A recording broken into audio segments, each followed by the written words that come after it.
Good morning, third graders. Happy Thursday. Welcome to reading. Today I'm going to start by continuing in our book, The Absent Author, in chapter 7. Dink, Josh, and Ruth Rose left Mavis at Ellie's diner and then headed for Dink's house. Dink made tuna sandwiches and lemonade. Ruth Rose brought a bag of potato chips and some raisin cookies from her house next door.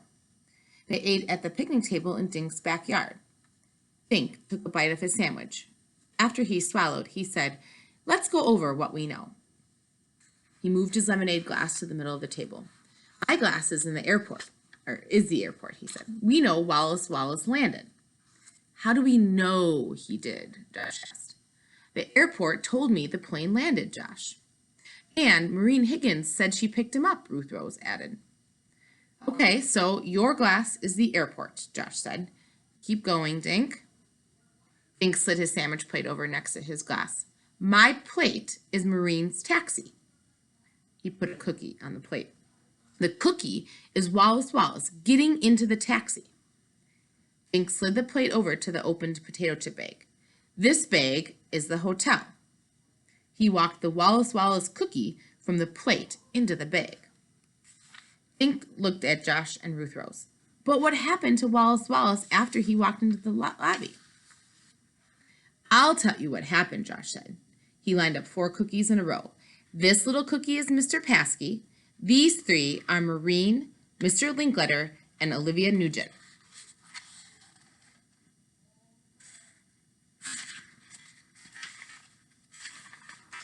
Josh looked up and wiggled his eyebrows. "I think these 4 cookies planned the kidnapping together."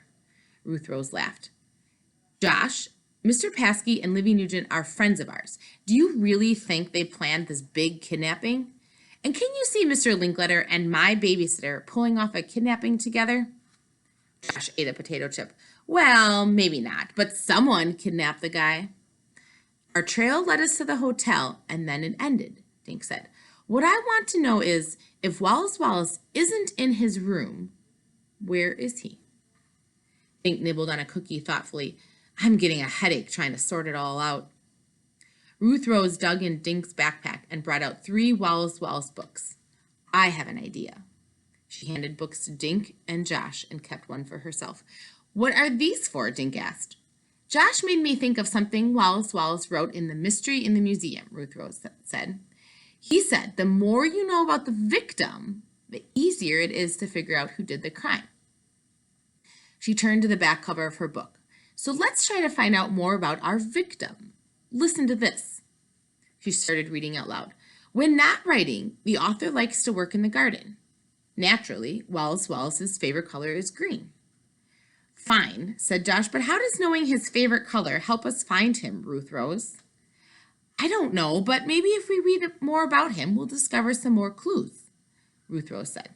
"What does it say on the back of your book?" Josh flipped the book over and began reading. "Wallace Wallace lives in a castle called Moose Manor." He looked up.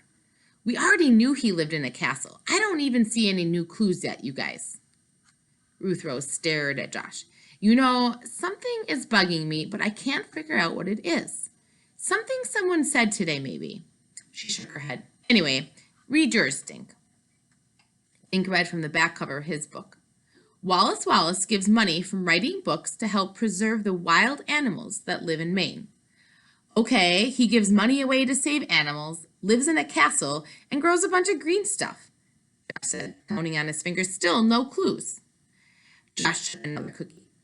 "But I just thought of something." He began slowly munching on his cookie.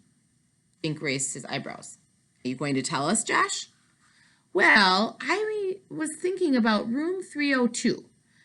Remember, someone signed the register right after Wallace Wallace checked into room 303. And the signature was all smudged. And then Olivia Nugent told us that room 302 had a do not disturb sign on it," Ruth Rose interrupted. "Livy never went into that room at all." Just then, Dink's mother drove up the driveway. She got out of the car, waved, and started walking toward the picnic table. "Oh no," Dink said. "If Mom finds out I'm trying to find a kidnapper, she won't let me out of the house. Don't say anything, okay?" "Can't I even say hi?" Josh asked. Dink threw a potato chip at Josh. Say hi, and then stop talking about you-know-what. Hi, Mrs. Duncan, Josh said, sliding a look at Dink. Hi, kids. How was the book signing? Tell me all about Wallace Wallace, Dink. Is he as wonderful as you expected? Dink stared at his mother. He didn't want to lie, but if he told her the truth, she wouldn't let him keep looking for Wallace Wallace. And Dink had a sudden feeling that they were very close to finding him. We can't stop now, he thought. He looked at his mother and grinned stupidly. Dink, honey, why is your mouth open? He closed his mouth. Think, Dink, he ordered himself. Suddenly, Josh knocked over his lemonade glass. The sticky cold liquid spilled into Dink's lap. Dink let out a yowl and jumped up. Gee, sorry, said Josh. Paper towels to the rescue. Dink's mother ran toward the house. Good thinking, Josh, Dink said, wiping at his wet jeans. But did you have to spill it on me? You had the whole yard. Josh grinned. Some people are never satisfied. I got you out of hot water, didn't I? Right into cold lemonade, Rose said.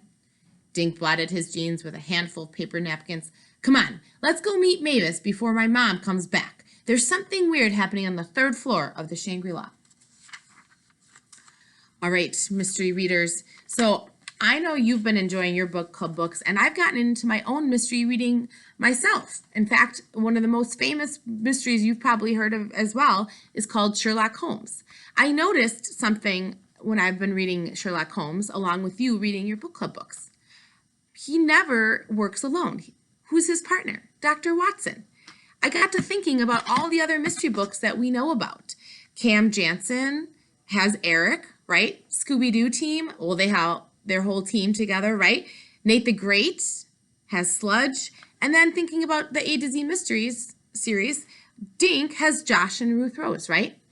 Today I want to teach you and have you look for in your own books how all mystery readers and crime solvers work with a partner. And as readers of mysteries, you're going to work with a partner to bounce ideas off of and to think about the clues in your book, okay?